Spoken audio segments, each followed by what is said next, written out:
হতে চলল, আমরা শিক্ষক সমাজ কোনো আন্দোলন, কোনো কর্মসূচি দেইনি।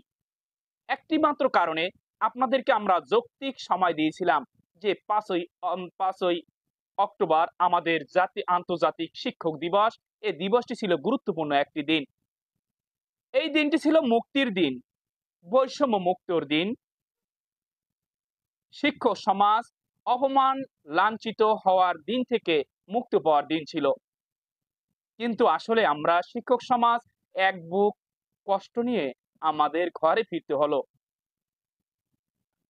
আমরা কি পেলাম? আপনাদের কাছে কি চেয়েছিলাম? আমরা বৈষম্যর অবসান চেয়েছিলাম, কিন্তু আদৌ আমরা বৈষম্যর অবসান থেকে মুক্তি পেলাম না। আর মেধাবীদের যদি এ পেশায় না আনতে পারেন, তাহলে এ পেশা কে আসবে? ভালো শিক্ষক যদি এ পেশায় না আসে, তাহলে তো আমাদের ভবিষ্যৎ প্রজন্ম, আমাদের সন্তান যারা আছে তারা তো অন্ধকারের দিকে ধাবিত হচ্ছে। আর আমি শিক্ষক নেতাদেরকে অনুরোধ করব,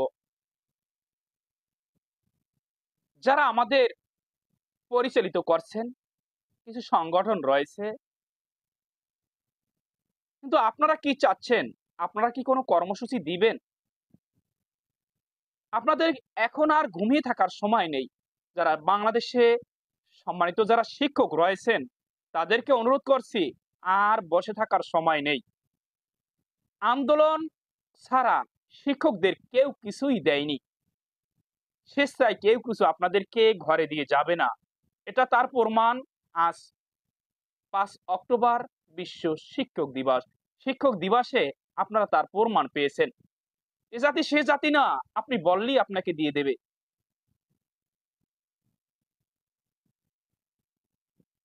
তাই আমাদেরকে আর বসে থাকলে চলবে না। আমরা যদি বসে থাকি, আমাদের যে জীবনমানের যে বৈষম্য, আমাদের যে সম্মানী, সেটা কিন্তু বৈষম্য আরো বাড়বে। একটার পর একটা কিন্তু বৈষম্য বাড়ছে আমাদের সমাজে। আমরা চেয়েছিলাম এমপিভুক্ত শিক্ষা প্রতিষ্ঠান জাতীয়করণ, কিন্তু এমপিভুক্ত শিক্ষা প্রতিষ্ঠান জাতীয়করণ কিভাবে হবে? অতএব আমাদেরকে কঠোর কর্মসূচি ছাড়া আমাদের কেউ দাবি দেওয়া মানবে না। আজকে আপনারা শুনেছেন, তারা শুধু আক্ষেপ করেছেন। শিক্ষকদের কাছে দুঃখ প্রকাশ করলেন শিক্ষা উপদেষ্টা, এমন একটি আমরা হেডলাইন দেখেছি। দুঃখ প্রকাশ করলেই তো হবে না, শিক্ষকদের জীবন মান উন্নয়ন করতে হবে। একটা কথাই তো আমাদের বারবার মনে আসে, যে আমাদের যে বৈষম্য, আমরা 97 ভাগ শিক্ষার দায়িত্ব নিয়ে থাকি, রাষ্ট্রের দায়িত্ব নিয়ে থাকি। 97 ভাগ রাষ্ট্রের দায়িত্ব আমাদের শিক্ষকদের কাঁধে। কিন্তু কেন আমরা বৈষম্যের শিকার হব?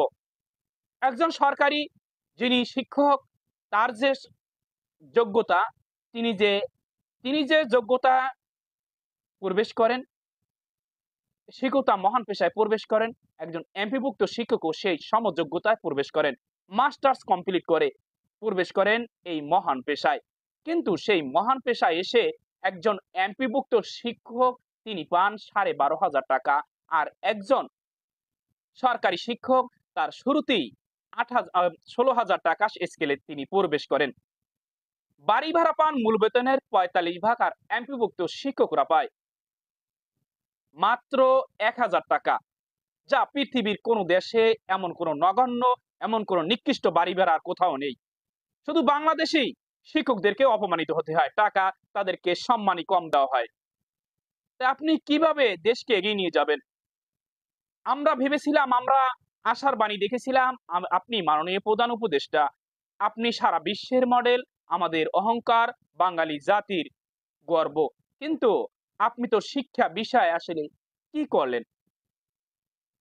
আপনার সর্বপ্রথম উচিত ছিল, সর্বপ্রথম শিক্ষা খাতে যে বৈষম্য, সেই বৈষম্যটি নিরসন করা উচিত ছিল। কিন্তু আমরা তো কিছুই পেলাম না আপনার কাছে। আজকে শিক্ষক সমাজ ব্যথিত। তারা আজকে দিবসটি পালন করেছে, তারা কিন্তু কান্নায় ভেঙে পড়েছেন, যে আসলে আমাদের পরিবার, আমাদের পরিজন, আমাদের বাবা মাও আছে।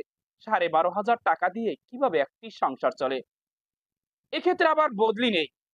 আসলে শিক্ষা ক্ষেত্রে যে বৈষম্য রয়েছে, সেই বৈষম্যর শেষ নেই। কি বলবো? সারা অঙ্গে ব্যথা, মলম লাগাবো কোথায়? কথায় আছে।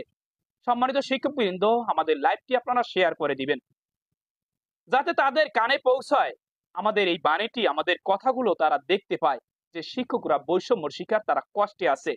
জানি তারা দেখেও না দেখার ভান করবে, তারপর আমরা আমাদের চেষ্টা চালিয়ে যাব। আপনার কাছে চেয়েছিলাম আমাদের জীবন মান উন্নয়ন করুন, আমরা রাষ্ট্রের দায়িত্ব নেব, আমরা আমাদের ভবিষ্যৎ প্রজন্মের দায়িত্ব নেব, আমরা আমাদের আমরা আমাদের সন্তানের দায়িত্ব নেব। রাষ্ট্রের দায়িত্ব আমাদের। আমরাই তৈরি করতে পারি। পিথাগোরাস, আইনস্টাইন, এগুলো তো আমরাই তৈরি করি। নিউটন, এরা কারা তৈরি করে? শিক্ষক জাতি। তা শিক্ষক জাতি যে বৈষম্য রয়েছে সেটি আপনারা দায়িত্ব নিন, আমরা রাষ্ট্রের দায়িত্ব নেব। অন্য দেশে দেখেন, অন্য দেশে শিক্ষকদের মর্যাদা কেমন, তাদের সম্মানই কেমন দেওয়া হয়। কিন্তু আসলে শিক্ষকদেরকে সম্মানী আন্তর্জাতিকভাবে আজকে দিবসটি পালন করলেন, সে দেশের বেতন ভাতার কথা কেন বললেন না? সে দেশের শিক্ষকদের জীবনমানের কথা কেন বললেন না? দিবসটি শিক্ষকদেরকে চাপিয়ে দিলেন। কিন্তু শিক্ষকদের যে জীবনমান, আন্তর্জাতিক পর্যায়ে যে শিক্ষকদের জীবনমান যেটা, সেটা তো একবারও বললেন না যে তাদের বেতন বেতন এরকম। তো বাংলাদেশের শিক্ষকদের যে জীবনমান, সেটাও তুলে ধরতেন, সেটা তো বললেন না। একটি বারও তো আপনাদের মুখ থেকে উচ্চারিত হলো না যে সারা বিশ্বে শিক্ষকদের বেতন এত। বাংলাদেশের শিক্ষকদের, একজন শিক্ষক যে বেতন দেওয়া হয় একজন গার্মেন্টস কর্মীদের চাইতেও কম। এই শিক্ষা সেক্টরে 12,500 টাকা যে বেতন দেওয়া হয়, এমন কোন পেশা বাংলাদেশে কোথাও নেই। একজন গার্মেন্টস কর্মীর সর্বনিম্ন বেতন 20 থেকে 25,000 টাকা, 30,000, 40,000 টাকা। আর একজন শিক্ষক পায় 12,500 টাকা। অনার্স মাস্টার্স কমপ্লিট করে এই পেশায় আসছে। এসেও শিক্ষকরা হতাশায়। কিছুক্ষণ আগে বলতে চেয়েছিলাম, প্রসঙ্গত অনেক, যে বদলি 700 থেকে 800 কিলোমিটার দূরে যে বদলি, শিক্ষকরা বদলির জন্য কান্নায় ভেঙে পড়ে, দিনরাত কান্নাকাটি করে। তারা রাত্রে যখন ঘুমাতে যায় বালিশ ভিজে যায়। তাদের বাবা মা কেউ অসুস্থ, কেউ মা অসুস্থ, কারো স্ত্রী অসুস্থ, কারো সন্তান অসুস্থ। সেই সন্তান রেখে 700 থেকে 800 কিলোমিটার দূরে চাকরি করেন। সেই শিক্ষকদেরকে আপনারা কি দিয়েছেন? সেই বদলি প্রত্যাশী যে শিক্ষকদের যে বোবা কান্না, আপনারা কি একটিবারও ভেবে দেখেছেন যে শিক্ষকরা আসলে কেন বদলি চাচ্ছে? সেই বদলিটাও আপনারা দিতে পারেন না, যেটি বাজেটবিহীন বদলি। এটা তো কোনো বাজেটের প্রয়োজন হয় না। আপনি শিক্ষা উপদেষ্টা, আপনার তো প্রথম দায়িত্ব ছিল যে বদলিটা কার্যকর করা। আপনি যে ওই যে সাবেক স্বৈরাচার সরকার যে একটি বদলি চালু করে থুয়ে গেছে, ১লা আগস্ট তারা কিন্তু একটা সাইন করে গেছেন, একটা প্রজ্ঞাপন জারি করেছিলেন, সেইটি কি আপনি চালু করে দিচ্ছেন? আমরা এটা দেখতে চাই না। আমরা চাই আমাদের বৈষম্য থেকে অবসান, আমরা চাই বদলি, আমরা চাই বাড়ি ভাড়া, আমরা চাই চিকিৎসা ভাতা, আমরা চাই উৎসব ভাতা, আমরা চাই জাতীয়করণ। জাতীয়করণ করুন, বৈষম্য থেকে শিক্ষক সমাজকে মুক্ত দিন, মুক্ত করুন। আমরা শিক্ষক সমাজ আপনাদের কিন্তু যৌক্তিক সময় দিয়েছিলাম। এখন আমরা কঠোর কর্মসূচি দিতে বাধ্য হব। আমাদের পিঠ দেয়ালে ঠেকে গেছে। আর কতদিন? আমরা এর আগেও কিন্তু আন্দোলন করেছিলাম। ২০২২ সালে, সম্ভবত আমি যদি ভুল করে না থাকি, ২০২২ সালে 18 দিন শিক্ষকরা জাতীয় প্রেস ক্লাবের সামনে দিনের পর দিন, রাতের পর রাত তারা কিন্তু আন্দোলন করেছিল। স্বৈরাচার সরকার আমাদেরকে আশ্বস্ত করেছিল।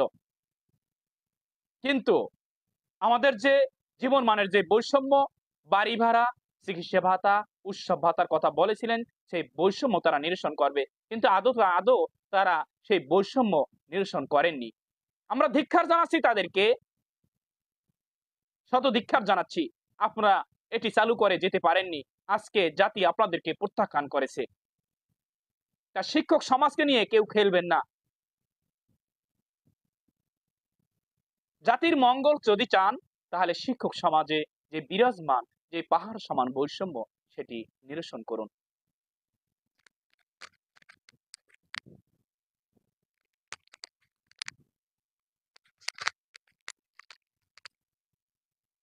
আর কত অপেক্ষা করব আমরা? স্বাধীনতা 53 বছরে পদার্পণ করেও আজও আমরা বৈষম্য থেকে মুক্তি পাচ্ছি না।